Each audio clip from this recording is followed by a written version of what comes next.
Hello.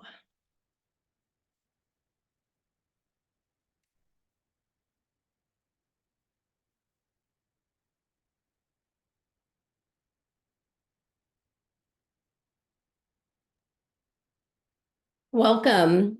I'm so glad you joined us today for Native Plants at Noon. I'm your host, Cydney Ross, and we have a great broadcast for you today. You wouldn't know it with today's spring-like temps, but it's wintertime in Kansas City. Last week, I took a walk with Alix Daniel, Native Landscape Specialist for Missouri Department of Conservation. Though it was a chilly morning at the Discovery Center, we saw tons of wildlife activity and endless winter beauty. And as we settle into these colder months, I'd like to remind you what you plant matters. We may think of gardening as something to do during nicer weather, but our gardens are full of life year-round and can be especially beautiful this time of year. Before we dive into today's episode, I'd like to make a couple of announcements. First of all, we are incredibly grateful to you for your participation and support of our programs and webinars. We take pride in creating educational content for viewers like you.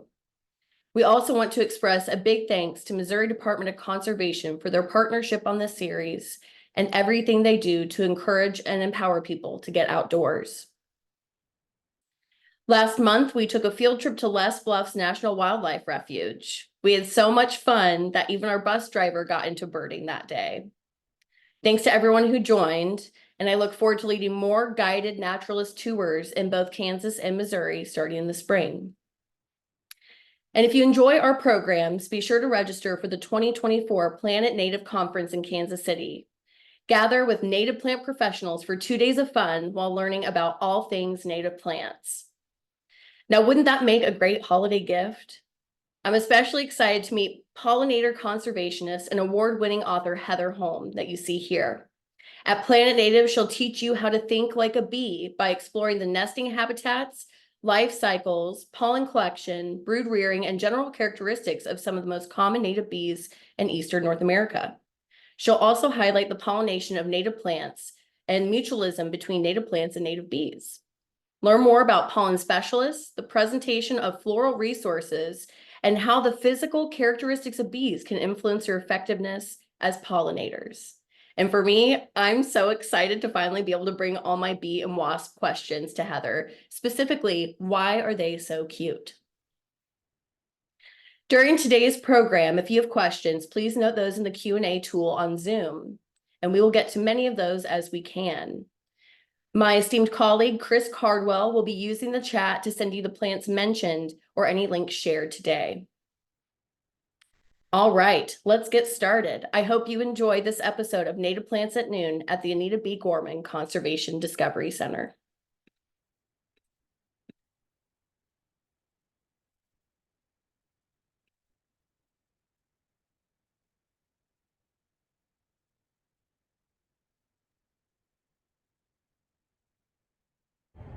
Hello, and thank you for joining us for Native Plants at Noon. That's Alix. That's Cydney. And we're so excited you could join us today as we walk the grounds at the Anita B. Gorman Conservation Discovery Center in Kansas City. It is a cold December morning here at the grounds, and we're so excited to show you all the cool winter interest happening around here in Kansas City. So we're going to go ahead and take a walking tour and show highlights of some blooms, winter interest, and we'll also discuss various maintenance tips that we've used for each of these areas this year. So this is our witch hazel. This is the one in the courtyard, and you can see that it's blooming right now. It started blooming a few weeks ago, and its blooms will stay on for a couple of months sometimes. And this one has a really interesting strategy. There are some advantages to blooming at a strange time of year, especially you know how Kansas City winters can go, where we can have 1 week of summer and then in the next week's actually winter. So during those warm weeks, we have some insects that are coming out and looking for food. So there's a moth that specializes in pollinating witch hazel. That's right. So it's I believe it's in the noctuid family. I will drop it in the comments here, but oh, we have a squirrel fight going on right now. It's so exciting here in the courtyard. So with the witch hazel, and this one is Hamamelis virginiana, that's the Ozark witch hazel. And yes, as Alex said, there are insects that will, like the noctuid moth, that can vibrate its body to increase its temperature and come out in these winter days to pollinate. And as you can imagine, there's not a whole lot of competition. I would think the other thing that pollinates witch hazel is probably flies, right? Yes. Just with that advantage of coming out during cold times and when there's less competition for the nectar. And we always talk about how the shapes of flowers can really indicate what kinds of pollinators they're searching for, or what their pollination type is.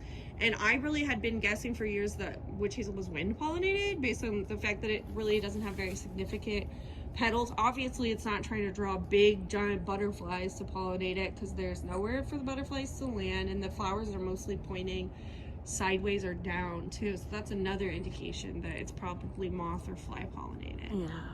So in regards to maintenance, I believe we cut back some smaller dead limbs earlier this year, but otherwise we haven't really done much in terms of maintenance on it. You see it has a very nice shape to it. It's more of like a specimen tree. It's got 3 little trunks that come up and branch out. And it sits here in the corner of our courtyard, and it does get some afternoon sun, so it's pretty early right now, so it will get sun, so it's not 100% shade specimen, but it can handle some. Yeah, and it's technically in our sort of rain garden area. It does typically in the wild like a little bit of a wetter situation, so this is a plant that you may need to offer additional water to if you're going to plant it in a drier situation. But it's actually been really adaptable here at the Discovery Center too, both the Virginiana and the Hamamelis vernalis, which is the vernal witch hazel, which is a shorter species that we have in a shrub row up by the pond. Yeah. So, yeah. One other thing I just want to mention about this is, and you touched upon it, but the Hamamelis virginiana blooms first. So typically you'll start seeing it bloom in November, December, January, or through January, and then the vernalis, meaning springtime, will bloom later, so towards what, March? Yeah, usually March. Yeah, and it's kind of fun too. I was talking to my friend Ginger about why do we take pictures of the same flowers every year, and it's for this kind of thing, because then you can mark like, okay, last year I took a picture of the witch hazel, what day was it blooming, and then you can compare it to the next year. So don't ever be shamed into not taking pictures of your favorite spring ephemerals. That's important science. It is important science. It's funny because I last year was like, man, I think this witch hazel is blooming early, but then I did look back at my photos and I was wrong. And we just tell that story to ourselves every year. No, it's supposed to bloom in December. No, it's blooming in November. Yeah. And it could be due to a lot of things. Could be the genetics of the plant, could be the microclimate that it's in. This is a very weird microclimate in the courtyard because it gets part sun, part shade. It also gets a lot of water. Some spots are drier, but it's in a pretty heavy oak shade too, most of it. So it's a real weird situation. Yeah, here's that big pin oak. Yeah, that the building was built around. This tree's been around a lot longer than the building, obviously. And that's where all of our main squirrel fights happen. Okay, what do we have here? Yeah, so speaking of rain gardens, this is one of our plants that we planted in the rain garden that's kind of on the drier side, so it's been really adaptable too. This is Culver's root, and it blooms with a spike of white flowers, and this is one of our plants that we really see a lot of like wasp action on. It's so fun to see the wasps and different pollinators, kind of unique pollinators pollinating these. So this plant is technically a wetland plant, so it really likes to have that extra water, and this year it stood up pretty well. We've had a few kind of heavier snows, and so what we do for this kind of formal bed in this situation is we just check and we cut back the stems that have flopped over. So I would just like cut this. those back, like snip snap, just give it a little bing bong. There you go. And then that one right there. Yep, and this one. And then the rest of these are standing quite nicely. So we'll leave them standing for the birds, for the beauty. This is a very highly viewed bed at the Discovery Center. We have our bird counts happening right now, so we got birders in there watching out here, and we get the rarest birds here, I think, you know, because we've got that food that they need. We've got tons of not only feeders, we do cheat a little, but we've got a lot of standing natural bird food too. Very cool. Yeah. So then we're gonna walk over to our, I would say, even shadier area of the courtyard. This area gets shade from the oak during the growing season a little bit, but also from the building. So this is the south side of the courtyard. So we've got a wall kind of giving a lot of shade here. And this is one of our favorite winter beauty berries. The beauty berry. The beauty berry. The American beauty berry. How aptly named. How aptly named. And this is my favorite smelling plant. The leaves, the berries all have this beautiful scent to them. And the berries must not taste very good because they are left on longer than a lot of our other berries. And you know, it could be one of those things where like when they go through a few freezes, they taste a little bit better. So that's when their seeds are probably ripe and they're ready to get distributed by the birds. But that's what makes it one of those winter beauty staples, because it does hold on to that color for long through the season. So So a lot of our viewers are probably familiar with this native kind, and if you're not, hello, hi. Hi. But I do want to Today. point out that there is a non-native variety, the Japanese beauty berry, and it's also beautiful. It has very similar fruit, but a slightly different structure. I believe rather than going all the way around the stem, they are clustered like on the top of the stem. Well, but the easiest way to tell the difference is the stems are longer, so the berries actually hang off the stem instead of being clustered around it. So you can really see that the non-native species, when it starts to berry, especially, you can see that they're hanging lower. Than That's what it was. I couldn't remember what. But the other than that, visually, was. they're not that different. But so they may not be that different visually, but they are in terms of ecological impact.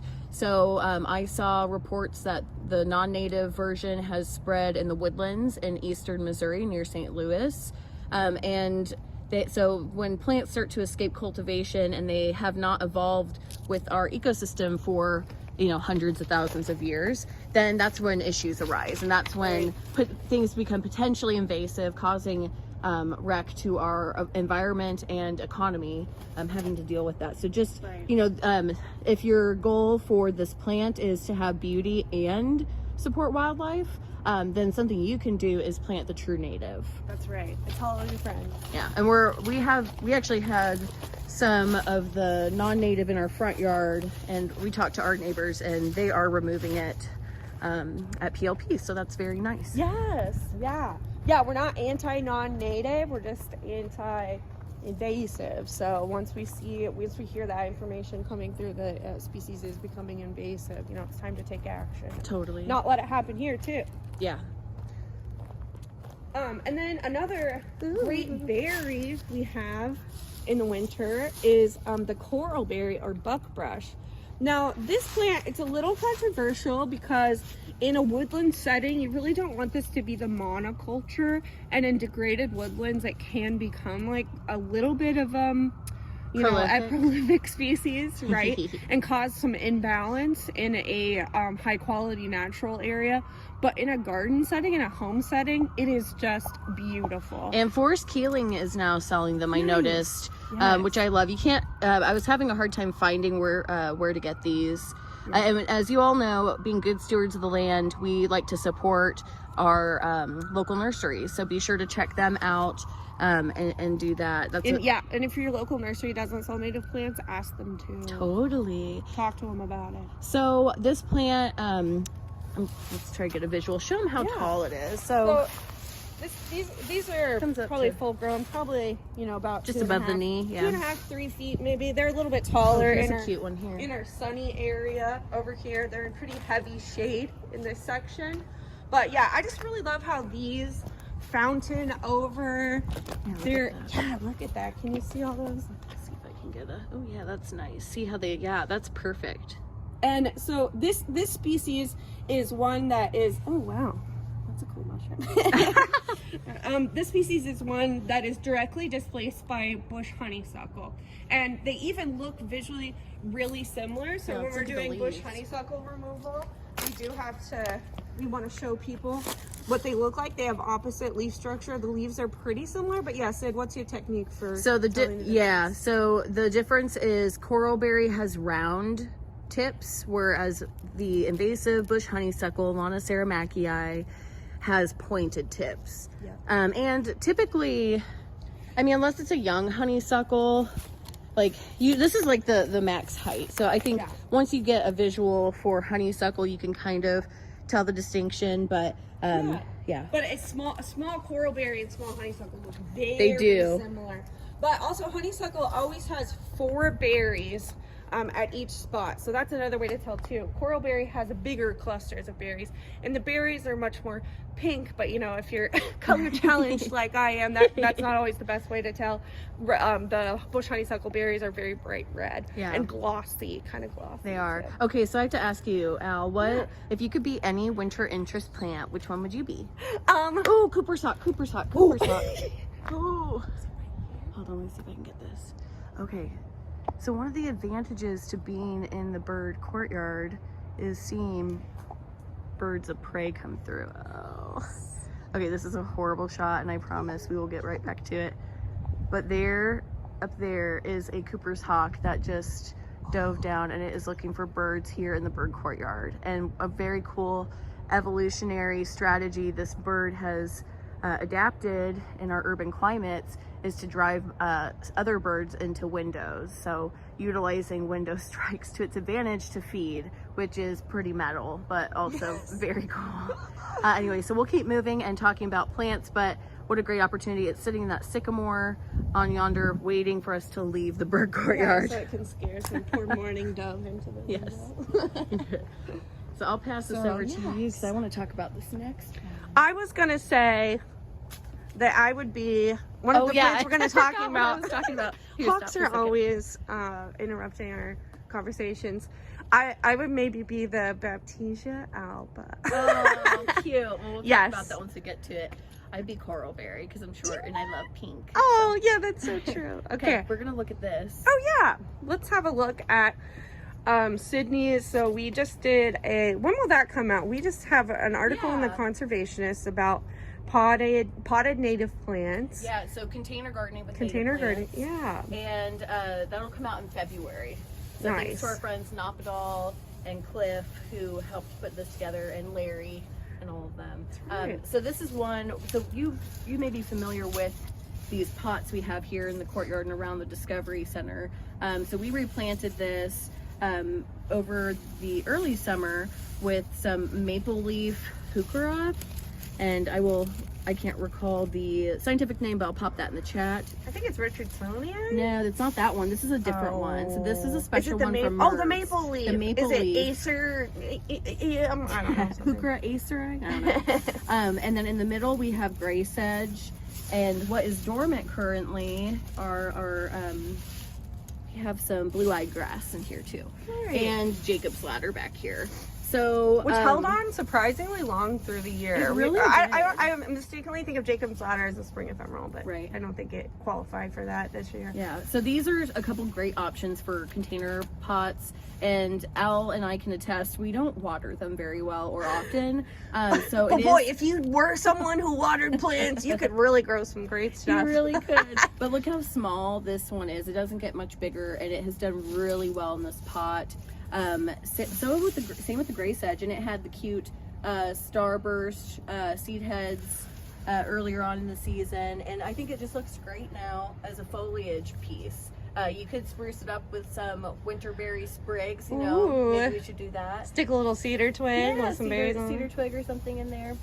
But yeah, even if you don't have a backyard or a big space, you can still bring nature into your own home and support wildlife and our environment by adding native plants into pots. So this is just one example of that, and we will leave the leaf cover on it. We will let snow fall on it because you want to make sure it gets watered in the winter too. So it is not totally beneath the awning here, so you can tell part of it does do a little better because it gets more moisture on this side, but overall it's done great. And one other thing to note in here is we put rocks. If you want to get close and take a look at this out. Yeah.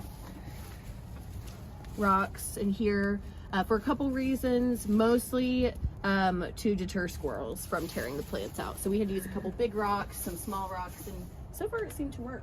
Yeah, and yeah, the squirrels love to plant walnuts in our freshly planted pots, don't they? Sure do. Now, our other pot down the way, you can see in the distance, they don't plant anything in that one because it's cactus.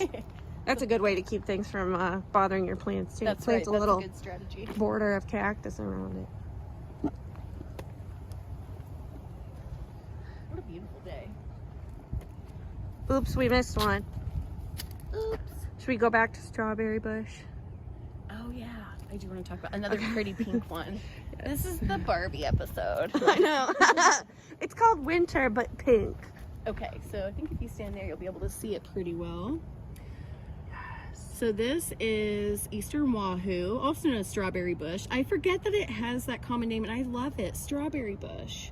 Now, these here at the Discovery Center have had a bit of a hard time because they have scale, which, Alex, if you want to talk a little more in depth about that, I don't know much about scale, other than I think it's an insect.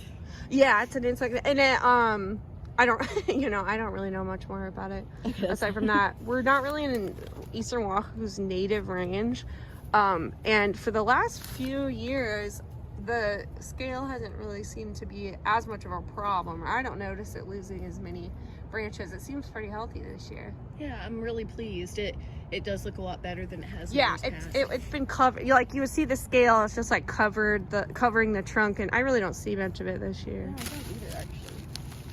Maybe this here. Oh, Yeah, is it maybe this? that dead. Yep. It looks like little. I don't want to say what it looks like. It looks like scabs. Ew, it just looks like crusty dirt. Yeah, crusty dirt. Crusty dirt that just comes off of the bark. That's right. And we don't really treat a lot of our trees here at the Discovery Center. They're definitely, you can native plant garden with a much more controlling, in a much more controlled way by, using different things, maybe organic pesticides and stuff like that. But we really, if it's not going to survive here, then we don't really try too hard. We don't take too many measures. Depends. Depends on the if tree. It's an ash or an elm. I think we've treated some of those. Sassafras, I think we treated. But I want you all to take a closer look if you can get a good shot on this. How's it looking? So good. I just want to show you all the berry in here. I guess maybe it's a drupe. I'm not sure. I'll have to look that up. But doesn't this look familiar? So the reason this may look familiar to you all is because Eastern Wahoo is a euonymus. Other types of euonymus that you may be familiar with are the non-native invasive winter creeper. And they have a very similar fruit cap here, this seed covering, and the seeds. They all look very similar, except the euonymus, the non-native euonymus, rather, the winter creeper is orange. And then also it looks similar to American bittersweet. I know they're not related at all, but since we've been looking at different beautiful berries this winter, I thought that has a similar structure, which I thought was interesting. But gosh, it's just gorgeous. So if you're looking for a pink theme, a Barbie theme, coral berries, Mr. Wahoo. Yes. I guess my point earlier was kind of that, we try a lot of trees from around here, but you can really get better, have better success if you plant trees that are closer to native in your range. Yeah, and those definitely are not. I see. So because the Eastern Wahoo is found further south, it has better conditions there. Makes sense because it grew up there. It probably has a bug that eats the scale off of it, or like some special bird we don't have here too. Yes. Okay, I kind of want to hop in here if that's okay. Get that shot. Okay, y'all. Tell me this is not beautiful. Look at that winter interest. This is what I'm talking about. So I love a good backlit winter garden. It just looks like something out of a Studio Ghibli film, very magical. And this here we have common milkweed. So in our backyard garden here, we're able to leave a a lot more plants up during winter because that's the goal for this area. So in terms of maintenance, we don't cut things back, at least not for a couple more months or longer if we can help it. It just depends more on having things looking in good shape. So common milkweed, Asclepias syriaca. Yeah. Oh man, I forgot for a second. It's a weird one. Just look at that milkweed fluff. So what you're seeing here is the seed pod has burst in this common milkweed, and the seeds, now that they're ripened, this plant was pollinated, it's going to spread its seed on the wind using these little silk parachutes. Or by children. Or by children named Oh. Cydney. And didn't you say you Yeah, saw can I something tell- cute, please? Yeah, can I tell you what? Okay, so we were cleaning out this other bed and I had to cut this grapevine back. I picked up this whole bundle of milkweed silk. I was like, oh my goodness, how did it all concentrate here? And then I realized it was kind of yellowish. And then I realized that some sweet little mice had gathered all of this silk and made a beautiful little nest. They weren't in it anymore, just so you know, but it was then yellow. That's and it smelled horrible. like, you know, how mice smell. Well, But- but back up, right? I mean, that's so cute and It is important for really our cute. wildlife. That's right. But the thing that made me realize first that it wasn't just naturally collected there was that it was The observations, right? That's Usually natural observations include poop, pee, something Yeah. of the sort. what we say when we see poop, we're like, it's a clue. It's a clue. Okay, I just want y'all, I know this is backlit and I hope it's in a good way because to me on my phone it looks magical. So something to consider for winter interest are plants that will leave sturdy seed heads, and think about different shapes and textures. So in the foreground here we have Monarda fistulosa, one of my favorites for kind of taller, wilder areas, and it's part of the mint family. It's also known as bee balm.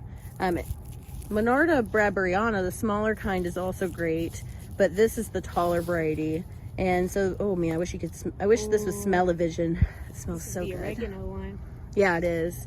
So some Monarda has different smells, and Native American cultures have the different words Cheyenne for it, had right? 4 different words for this one plant that we have because they had recognized that there were 4 different scent profiles to the plant. And that makes sense. There's actually one over here by the creek. To me, that smells like lavender. Yeah, I So love that. I do too. Anyway, so these are 2 great pairings, I think, for kind of a taller, wilder area: common milkweed and the bee balm, tall Yeah. bee balm species. And to talk about kind of what a plant has evolved to how to spread its seeds, right? So if this plant is standing still tall in the wintertime, then birds are able to perch on it and pick those seeds out, then spread them. The milkweed needs to stay standing because if it falls over, then the wind can't take those seeds away. So think about that structure when you're thinking about winter interest. Think about what that plant's trying to do, even in the wintertime when it's dormant. Yeah. Like we'll talk about liatris later, and that's another one that needs to be standing up so that the kinds of birds that eat it will land on it and chew it up. Love it.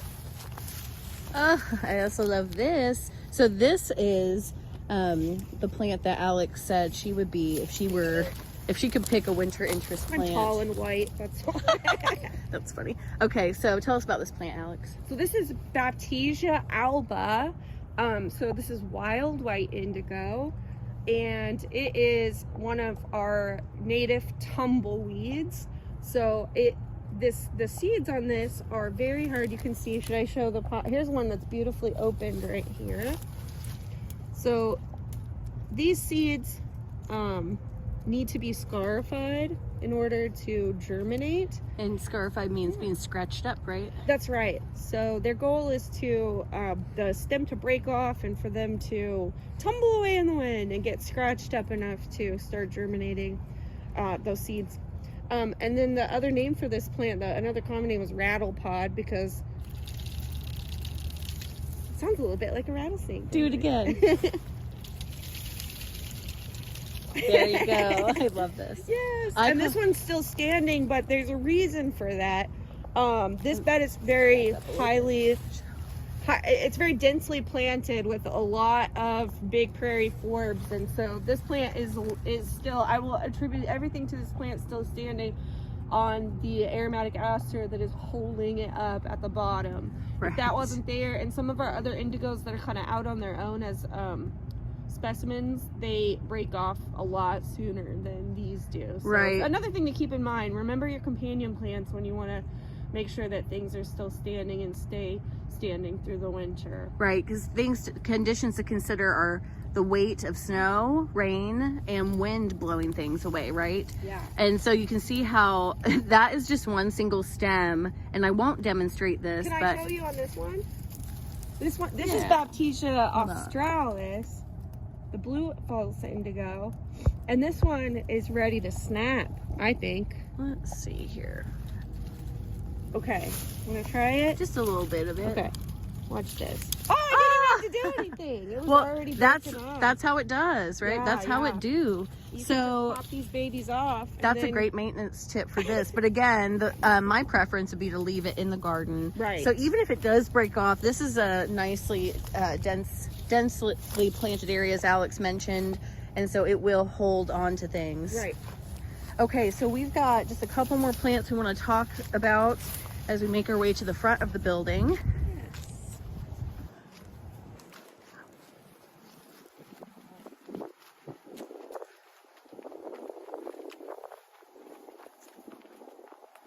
Who says winter isn't a great time to go out for a walk? I always tell people we can go a fun tour in any weather, but That's winter right. is really mysterious in some ways, and there's a lot you can learn about plants that you don't have time to That's right. do when it's in the summer, Actually. the growing season. Okay. All right. So speaking of plants that need to stand up. and just mysterious winter Yes. interest. So this is Liatris pycnostacia, or prairie blazing star, and I want to stop and point out a couple of these. So you can see some of them have more of the seed heads still connected, but a lot of them have been picked over, and it's not necessarily because of people, so it could be because of people stripping them, but I think more importantly it's because of birds eating the seed off of these plants in wintertime, which makes it very interesting. And so we actually have another example of prairie blazing star over here that we can take a look at that is a little bit better of an example. It's a little fluffier. in my Yeah. opinion. Hi, Ephraim. Hi, Ephraim. Caught you on camera. This is Ephraim, our other native landscape staff morning. here. Want to say hi to the camera? Hi, good morning. Good I thought you must be morning. filming like a live feed or something. We are. Yep, that's right. Okay. Yeah, so we got Here's another example of that prairie blazing star, Liatris pycnostacia. And this is, I think, a really great way to see how the birds are eating it. Well, one, there's bird poop on here, but two, they're clearly picked at. And I've observed firsthand American goldfinches, juncos, and other birds. finch. Yeah, all the finches love it, Finches. and the house finches also do love it Yes. too. But Lots of I'm birds. always excited to see the American goldfinch, especially. Yes. I know that the males are like really showy, but it's fun to see to spot the females too, because I'm like, oh wait, you're not just any Little brown bird. goldfinch. You're not just any finch, you are a Yes. goldfinch. So, anyway, so this is another great reason to leave your your plant standing during the winter. Not only is it beautiful, but provides food during the winter time, which is crucial for our wildlife. So as you know, food sources are scarce. There's not a lot of insects, which are high in protein. Now the insects aren't completely gone, but that's a whole other conversation. But one easy way that you as an individual can help is planting native plants in your backyard, front yard, wherever, and making sure you have food for them throughout all the seasons. And then thinking about, well, which plants do best standing up in the winter. Those could be the ones I leave intact, compared to some others that may flop throughout the year. So there's this one, and then also pointing out just quickly a little blue stem here. Not so blue right now. It looks really gorgeous with its rust and maroon colors, and also gives that fine texture. So having that variety of textural interest can also really make your garden look intentional in the winter time, and not just like a, I don't know, A big tall mess of grass. Big tall mess of grass, that's right. I think this little blue stem is the tallest one we have here at the Discovery Center because this is where all the reptile tanks get cleaned back here, and they get extra water from like throwing out the old water. They get extra water and fertilizer here. But I did also want to kind of show, this is an example of an area here at the Discovery Center that we have a mowed grass area here that is buffalo grass, or it started as buffalo grass. It's kind of transitioning into a mix, but we mow this area, and then we have these little square beds, and these are perfect examples of what you can do in a really small area, and you can have that mowed, mature, or formal look, but also a little pop of wild, a pop of habitat. Yeah, this angle might look better for y'all rather than just the tall grass over there. You can see the variety, right? Yeah. And yeah, Alex, as you're pointing out, having that mowed edge, being intentional, right? Right. And we're able to leave some of the leaves up in the bed. We don't have a ton because these are prairie species. Right. Yeah, should we talk about that a little bit? About how, about leaving your leaves when to and why to? Sure. So Walking to our next review. if you receive the pollinator newsletter from Deep Roots, you may have read my article I wrote last month about leave the leaves, or what was it called? Love your leaves and leave them be. And ooh, lots of birds.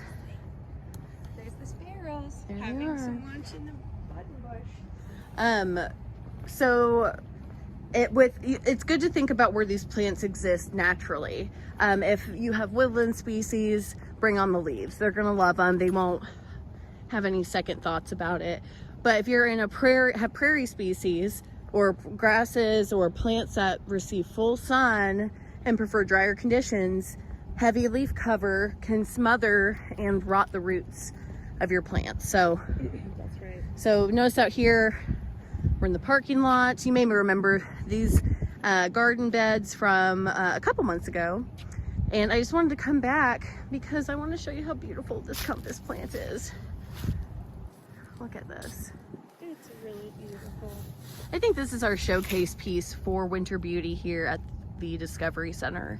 This is compass plant, and you may remember this garden from the summertime and from our Bioswales episode in October. But I just thought I'd show, look at how it looks now. I mean, gosh, maybe I'm just a nerd. Maybe I'm just an artist, but boy, I'm a person who appreciates winter interests, that's for sure. It's statuesque. It is. Can I talk a little bit about the leaves of compass plant? They have a specialized structure, which is all of this. I'm just going to take a little tiny piece off the bottom here, where these little hairs are, gives it texture, and this roughness of the leaf. It actually serves the purpose of collecting dew in the morning, so the plant can get a little bit more moisture. This plant is native to extremely dry prairies. This one is about 2/3 taller than it would be out in the wild because it's very spoiled here in this little square all by itself. But the texture on the leaves kind of even makes the leaves sort of sparkle a little bit. It gives them that extra nice like different texture, I guess. Modeling, texture. yeah. Modeling, that's right. And the leaves kind of curl up. Sometimes they're a little bit flatter. I just had a funny thought that now the compass plant can rest because it's dormant and it doesn't have to keep turning with the sun anymore. That's right. Yes, it can finally sleep. And if you look up the stems too, now this is one of our sunflowers, and so you can see that the seed heads are picked. Some of them are picked completely clean, some of them are only half picked. The most fertile seeds are usually going to be like on the outside of the, oh wow, that just fell right out. On some of these, they're just totally cleaned off on the outside by the birds. That's amazing. And some of them aren't quite ready yet, are they? Well, that's all we have time for today. Thank you so much for joining us for Native Plants at Noon at the Anita B. Gorman Conservation Discovery Center. I'm Cydney. And I'm Alix. And I hope you'll join us next time. Bye. Awesome. Thank you all so much. I hope you had as much fun joining Alix and I for our walk around the Discovery Center as we did. So I am now going to welcome Alix to the screen to join us for a Q&A. So if you all have questions about some of the plants we've seen, please go ahead and pop that into the Q&A. We've already had some lively discussions about burning bush in the chat, so we're going to continue that conversation here as well. And I have my my esteemed colleague Chris Cardwell, who you all know and love, and he is going to be here to help facilitate the Q&A for us. So thank you for doing that. Okay. Very glad to be here. Me too. This is just so wonderful. Well, let's go ahead and dive in while Alix gets on to join us. But yeah, maybe we could even start with that burning bush conversation. I don't know. Hey, Sid, Great can you see me? question. No, Al, I can hear you, but I can't see you.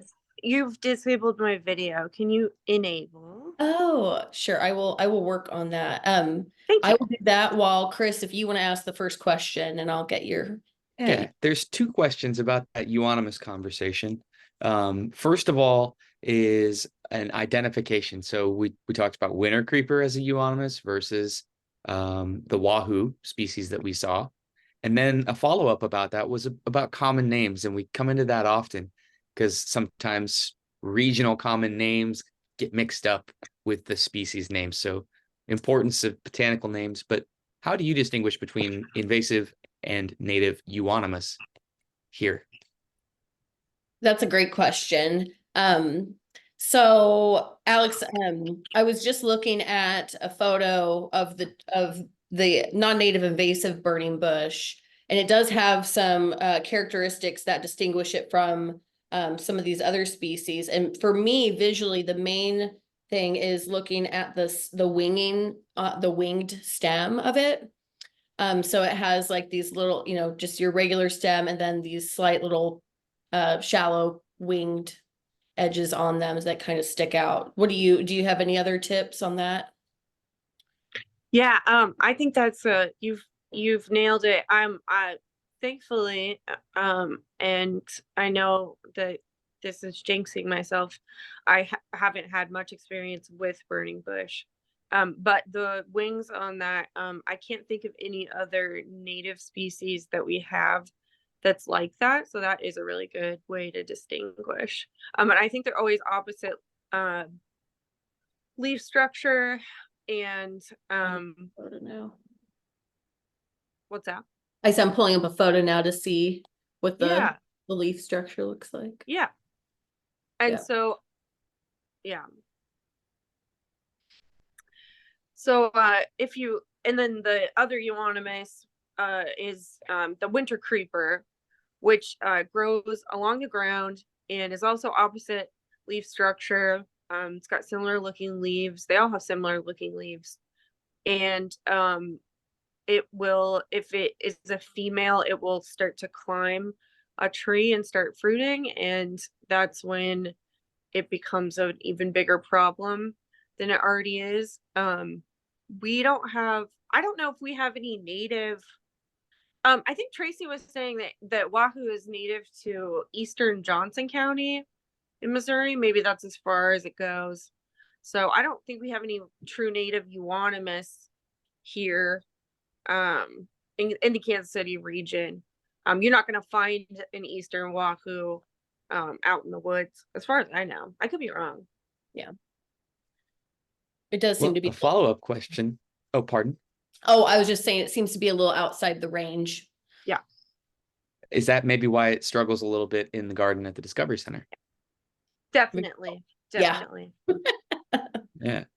Well, what you will see in the Kansas City woods is burning bush. And Alix, you mentioned that. But just to clarify, when you say something's moving into Kansas City as an invasive species, what are some indications of that? And what's the red flag, like you mentioned with winter creeper? Yeah. So we I mean, we go hiking all the time. That's I spend all my free time in the woods, and so I see what species are popping into our highest quality natural areas in Kansas City.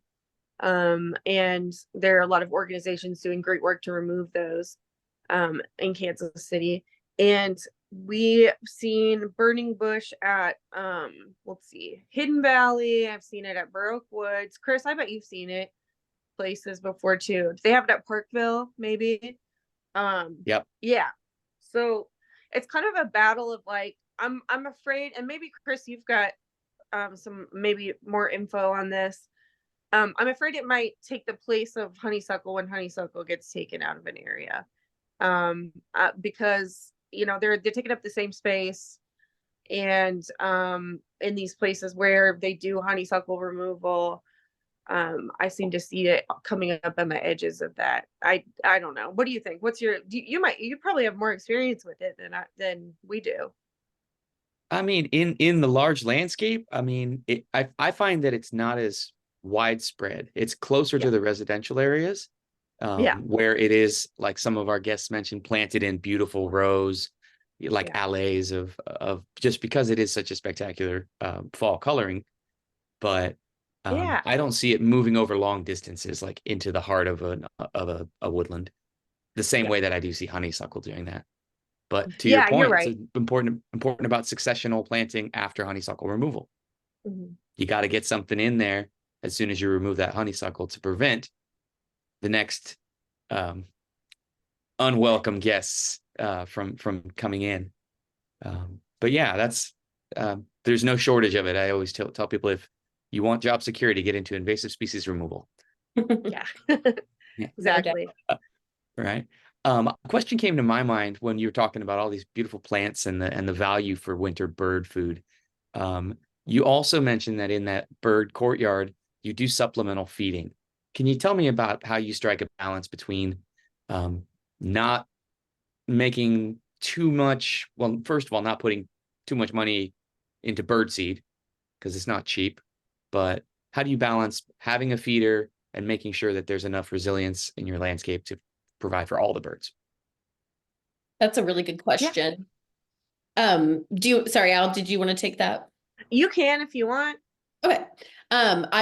My perspective on it is, we have the opportunity in that courtyard to view birds. So that is like the big reason we supplement, just so we have consistent food for them during winter. And while we're doing our annual bird counts, we make sure through our help from our MDC volunteers, like Mark, who help keep those bird feeders full. But I would say the important thing about that is also noting that we keep them clean, and we make sure to clean them out regularly, because uncleaned or uncared for bird feeders can actually make our songbirds very sick.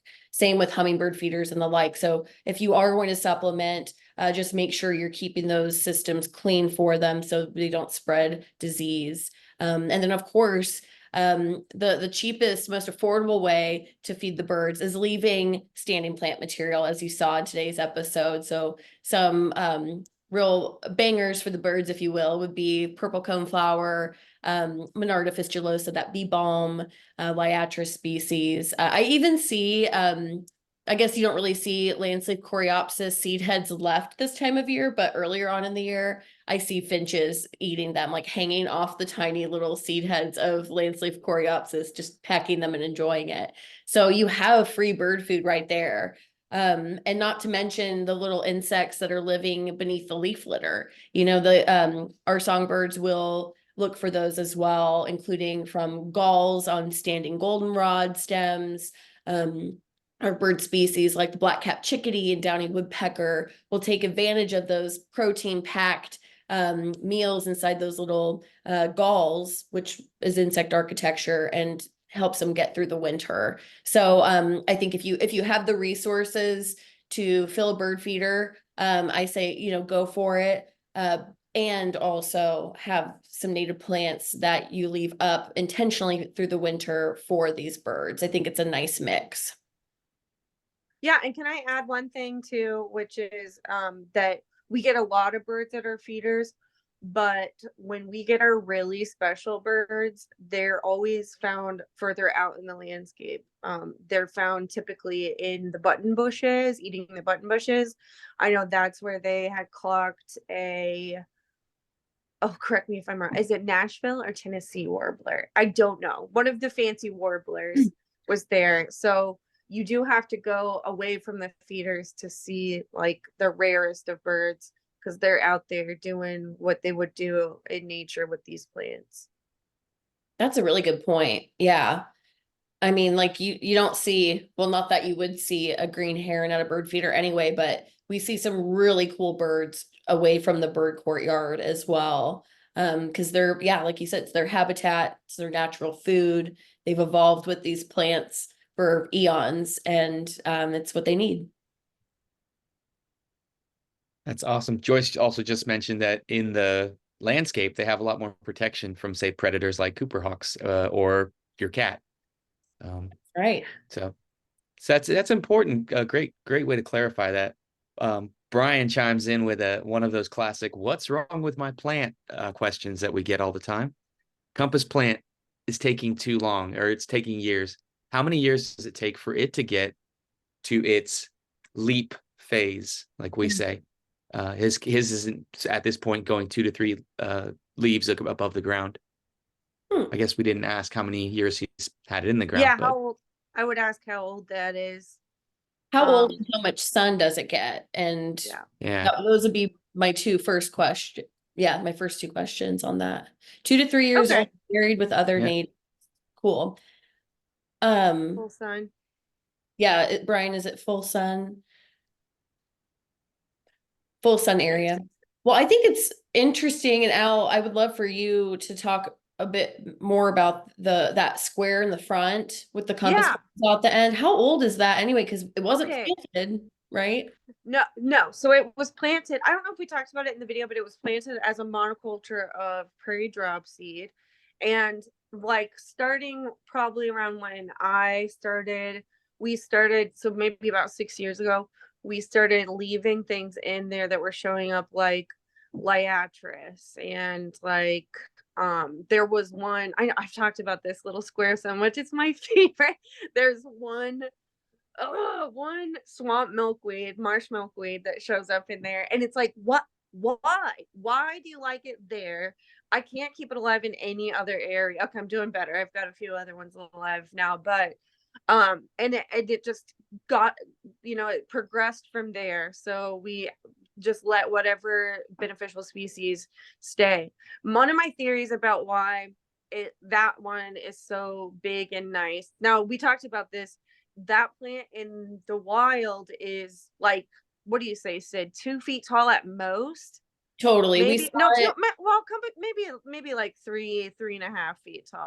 Depends on what part you're measuring, because the flower stalks definitely go up, but out in the wild, when we were foraging, gosh, like a month ago, they may be 2 feet tall at most, is what I've seen.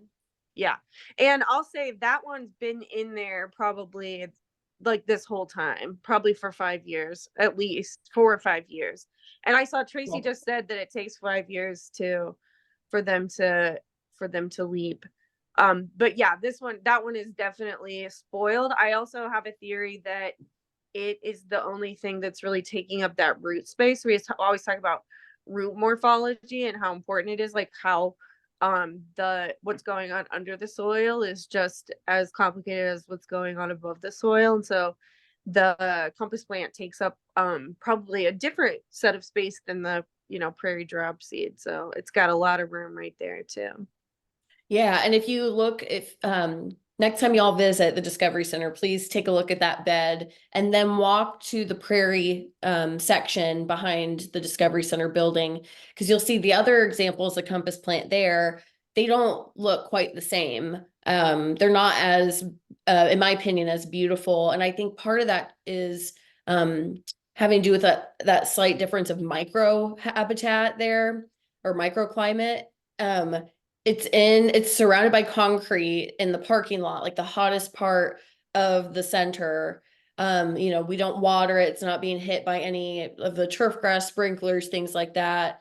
So it's really, I think, next to what you were saying about it being the only plant with that root shape in that bed, I think also it's just so hot and dry compared to the other areas, which seem to get more water, maybe, especially the ones in the culverts and the prairie circles. Yeah. And I'll also mention, because Melanie was talking about this, is the soil good in there? I would say yes. It's probably really good in that square, because that square has been there since the building opened 20 years ago, and it's been planted with prairie grasses since then.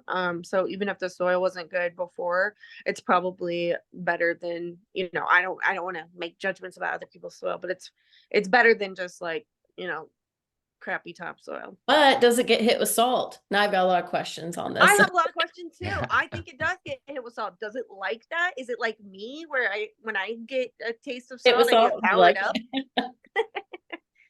Well, some riveting, awesome conversations. We'll follow up with some species list requests that were in the chat there, in our resources, that'll come out with the recording.